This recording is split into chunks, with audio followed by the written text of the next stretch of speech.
having hope and doubt. There's this thing that we all deal with,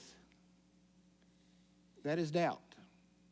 For most of us who are followers of Jesus Christ, when we come to these moments, it is not an intellectual doubt that most of us face. There are some people who struggle and come up against an intellectual barrier, but for the vast majority of us who face doubt in our faith, it is not an intellectual problem. For most of us, it is an emotional problem. When we come up into a place and a trial in our lives that we cannot understand, it causes us to begin to ask God questions. Why? God, I thought you loved me. If you love me, why? God, this is not fair. They do all sorts of bad things and I try to follow you. Why?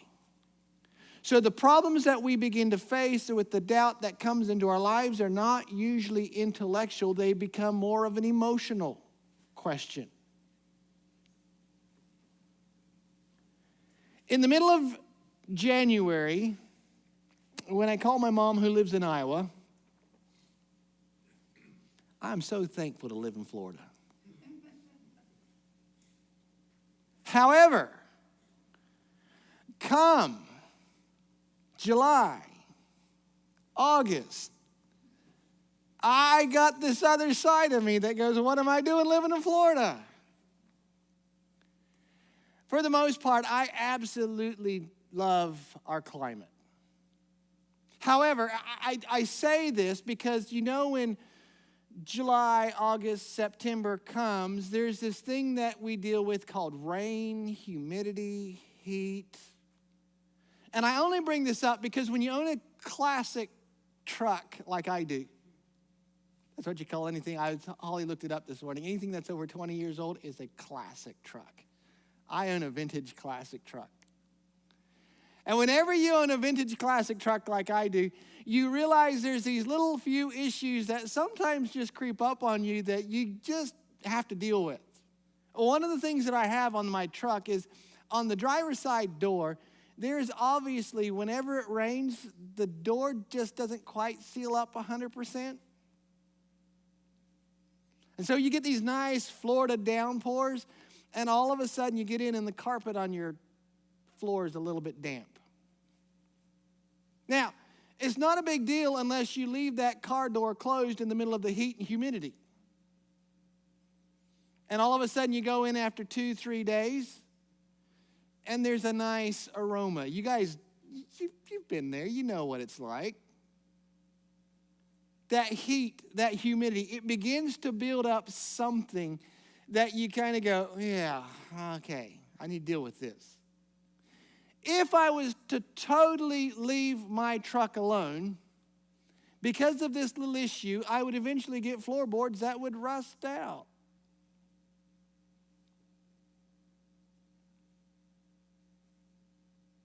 The reason that I tell you this is not that I'm going, oh, poor me because of my floorboard I'm just saying this because there's this word that we must understand that is not a good word, and that is the word alone.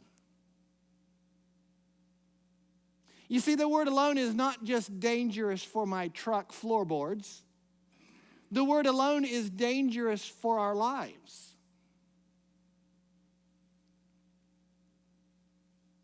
You were created to be in relationship with other people. From the very beginning, in the book of Genesis, we read something that God did for us. In fact, he stops and he tells us in the book of Genesis chapter 2, verse 18. Then the Lord God said, "It is not good for him or for man to be alone. I will make him a helper who is just right for him."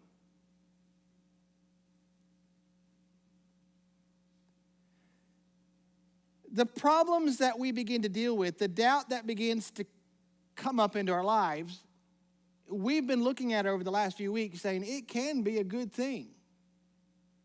The doubt that comes up in our lives, it can be good because it causes us to reevaluate and to readjust and to look at our faith and begin to say, am I actually looking and trusting in what God has promised, or am I trying to turn God into something that He never intended to be?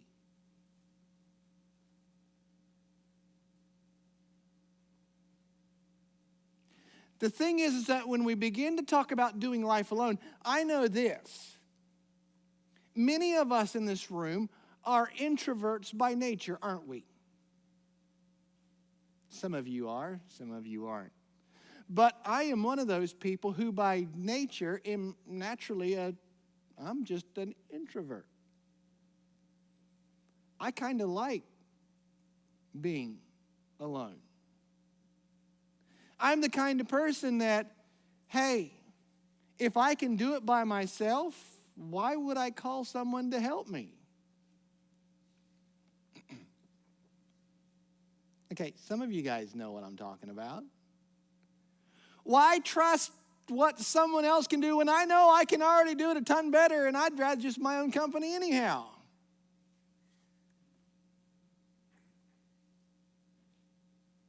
That's who we are. But we know that being alone is actually quite dangerous for us. Not just in our relationships, and by the way, even those of us who are introverts need relationships. But the word alone is not just dangerous in our relationships, the word alone is also extremely dangerous in our faith.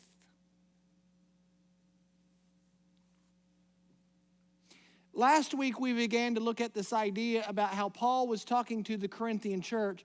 And as he was talking to the Corinthian church, he was reminding them and telling them about his life and the things that he had gone through. And he began to say, hey, look, there's all of these problems that I have faced. And he dealt with several. He dealt with this idea of the physical problems that his body was beginning to endure. My body's worn out. I've been in shipwrecks. I've been imprisoned. I've been beaten. He's just saying, I got to a point where my body's just not what it used to be. And by the way, you don't need to go through all those things to realize that it catches up with all of us. I don't get on the floor very often anymore. It's just not as easy to get up. You go down to tie your shoes and you wonder, uh-oh. That's just what life does.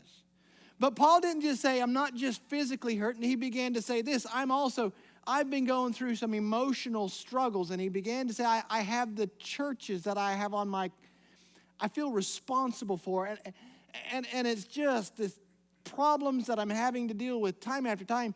And then he dealt with this idea of it's not just a physical problem. It's not just emotional problem. But he also said, and I'm putting it this way, and I don't know if Paul would put it this way, but there's a spiritual problem. I have this thorn in the flesh. It's a messenger from Satan, he said, and it's bugging me. It's got me to a point where he says, it just almost causes despair. And Paul talks about this idea, and he says, when I got to the edge of my faith, I've had to learn to rely upon his grace. For when I am weak, then he can become strong in me. But as Paul is writing this, there's another side of this that goes on that Paul doesn't deal with in the Corinthian church, but as he goes on, he begins to deal with another church.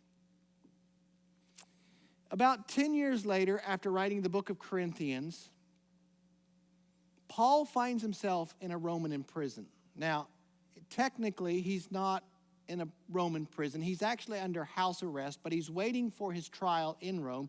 He's under house arrest, and he has a guard in his house. Now, this is quite ingenious because for those who are under house arrest, they have to provide for themselves.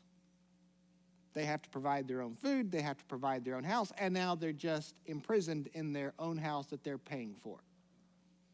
Pretty smart. But as he's waiting for trial, I can imagine as he's sitting there with his guys who slowly come in, he can't go out. He can't go to the churches. He's got all this weight, this feeling of responsibility, and yet he's stuck. And I'm sure at this moment, there's this moment of, I'm feeling lonely. I'm feeling like I'm not doing what I've been called to do. I'm feeling a little depressed. We don't know. He doesn't say that. We just know that he's beginning to deal with a situation that he's sort of just stuck in. Last week, we began to say he was probably about 54, 55. Now he's in his 60s. He's alone. His body that was hurting, guess what? It's now older. The trials that he had gone through, the shipwrecks and the imprisonment, they're not done. In fact, he's now gone through another shipwreck on top of the ones he's already talked about. He's imprisoned again. In fact, this time he's in prison for nearly 2 and a little over 2 years. And during this time, he's not unproductive. He still has this concern. So while he's in prison, he writes 4 letters. We call them the prison epistles. He writes the book of, Galatians, Ephesians. No, I think Galatians he writes Ephesians, Philippians, Colossians, and Philemon. Anyhow, one of them, I might be wrong on the one. It was either Galatians or Ephesians. But as he's writing these, he writes 2 to deal with theological issues that were starting to show up. He writes 1, book of Philemon, to a guy who owned a slave, and his slave had run away, and his slave then gave his life to Jesus Christ. And Paul says, hey, we're trying to do things right, and so I'm sending your slave back, but you better treat him right, and I don't want you to see him as a slave. I want you to see him as a brother. I'm not going to do the wrong thing. We're going to do what is right, but you need to look at your relationship with this guy by the name of Philemon. And he says, and by the way, if he happens to owe you anything, put it on my account. You know what you owe me. So put it on my account and let me pay his debt. And then he writes the book of Philippians. And the book of Philippians is totally different than almost of any other Paul's books, because in the book of Philippians, it's a book of almost joy. It's a book of thanksgiving. It's a book of praise, because this is one of the main churches that he writes that he's not writing to correct a problem. There's no major theological, he deals with some minor things, but it's like he's just writing to say, guys, your heart for me has just made me so happy, and all I can do is say thank you. But as he's writing this, he's writing to them to remind them of something so important, because he realizes that the generosity that they are showing to him is something that needs to be now shown to each other. And we're going to pick this up in the book of Philippians chapter 1, verses 29 through 30. So follow along with me if you can. And here's what he says. For it has been granted to you on behalf of Christ, not only to believe in him, but also to suffer for him. Since, and I love this word, since you are now going through the same struggle you saw that I had, and now hear that I still have. As Paul is writing to them, there is this thing that he is reminding them. You did something for me which helped me immensely. You did not leave me alone. In the middle of my aloneness, you reached out and cared for me. But Paul says this is not the point that I'm totally making. I want to actually continue it on a bit farther. The same struggle that the Apostle Paul is going through, they are now beginning to face. Up until this time, the church in Philippi had actually been fairly quiet. They hadn't gone through any major struggles. I mean, there was minor things like we all go through. But for the most part, this church had been very calm, peaceful. But by about AD, we understand it's probably being written now about AD 62, 63, somewhere in that time frame, this church is starting to experience some hard times. And as they're beginning to deal with hard times, Paul understands that if left alone, these hard times have a problem. They create problems. And so he starts and he uses two words, which changes the direction of where he's going. Since, okay, we've all know that word, don't we? Since you are going through a hard time, there must be a follow-up word to it. If you use a word since, what must come next? Do something about it. Therefore, Paul is going, okay, if I do not begin to deal with the situation that you're going through, you will go through a time when you may struggle. We all know this. Paul is not dealing with, they have not had to deal with this. Paul is not saying you've got a problem. In fact, what he's trying to say is what you are already doing, I want to encourage you to continue. If you are left alone in this problem, if you leave each other alone in this problem, we all know what happens next. We've been there. For those of us who are introverts who stop and try to get through a problem all by ourselves, where does it lead us?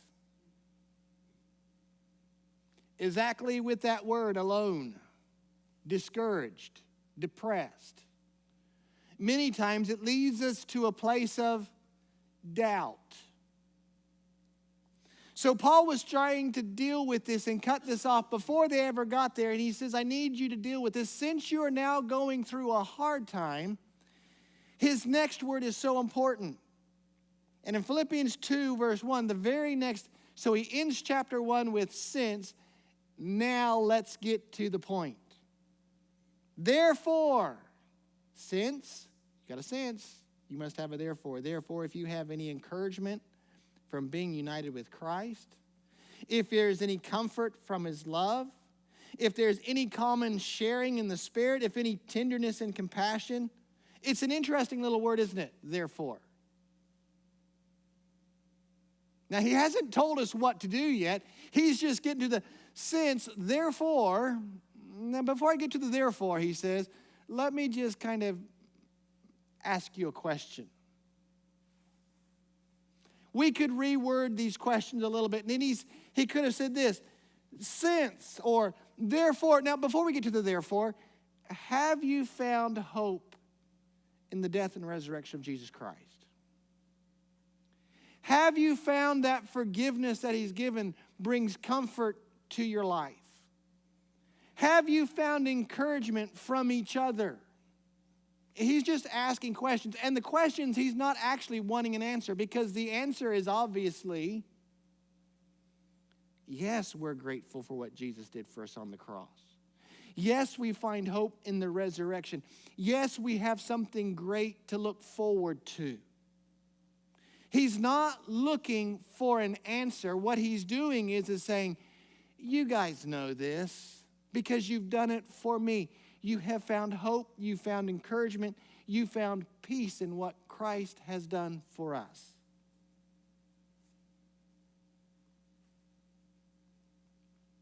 For all of us, Paul is looking at us asking the same thing. Are you going through a hard time in your life this morning? Has there been a tough time?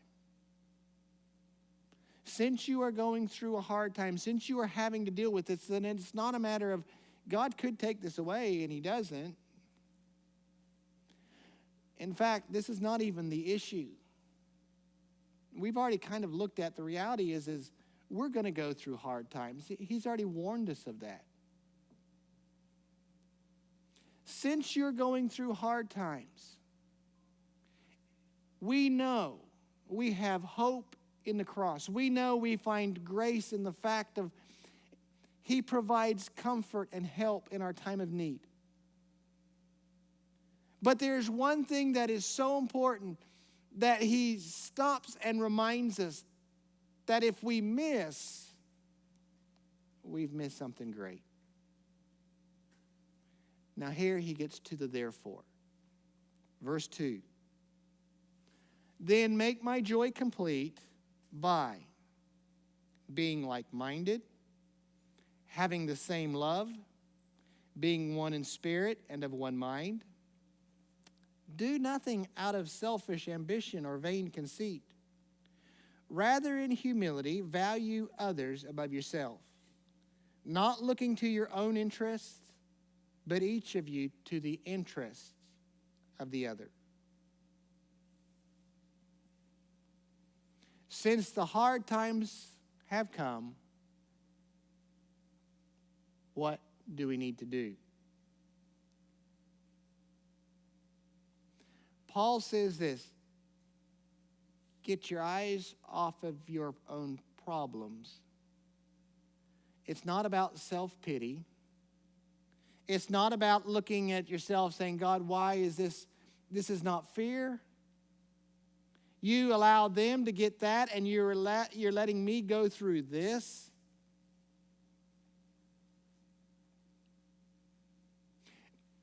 For those of us who are introverts, do we not take pride in the fact that we can pick ourselves up by our own bootstraps and go on? Yeah, we do. We like the idea that we can put our head down and just get on with life, don't we? We're not reliant on anybody. And Paul says, whoa, hang on a moment. Since you're going through a hard time, I want you not to look out for your own interests. I don't want you to look out for your own ambition. I don't want you to have vain conceit.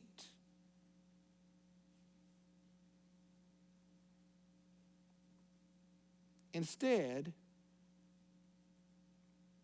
what are we to do? Okay, as a guy who's an introvert who likes my own company, this is a little bit tough to do sometimes. He says you need to do life together. Guys, you need to go to the men's breakfast. Put your arm around each other and say, hey, it's good to see you. Paul deals with this idea. You're not called to do life alone. We get so caught up in this idea that we are enough by ourselves. By the way, you know that's not true because you got married. Because we know we're not enough by ourselves. But we kind of believe and we kind of trick ourselves in thinking we are enough. And Paul says alone is not an option. The strength that you have, the hope that you are going to find is when you care for each other and do for others what you need done for you. Look, I'm going to be very short this morning. I'm going to say this. My vintage truck cannot be left alone in Florida. If I leave it alone, the heat, the rain, the humidity will do a certain number on it, which will not be good.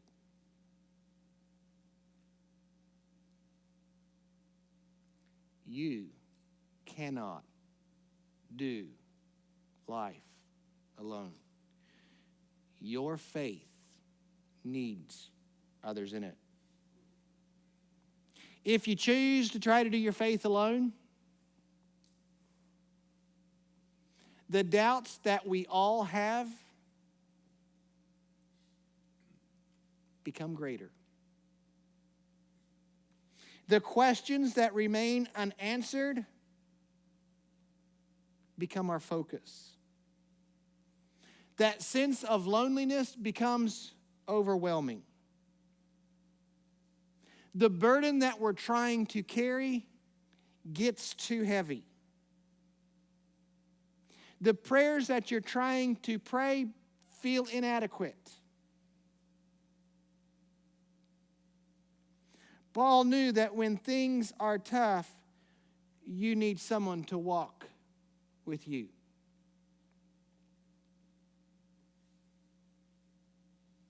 Paul knew that when your faith is struggling, you need someone who doesn't just pray for you, but with you.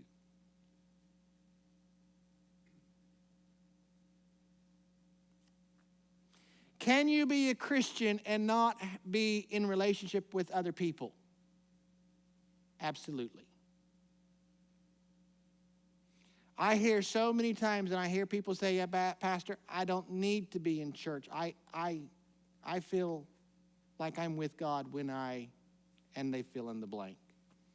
When I'm down fishing, when I'm in bed sleeping, I feel closer to God. Do you know why church is so important? It is not just so that you can stop and hear pastor preach Sunday morning. The reason why church is so important is that it allows us to do life together. I'm just going to be direct honest with you. I have never seen a Christian's faith increased by doing life alone. I've never seen it happen. Can you be a Christian and do life alone? Yes, you can.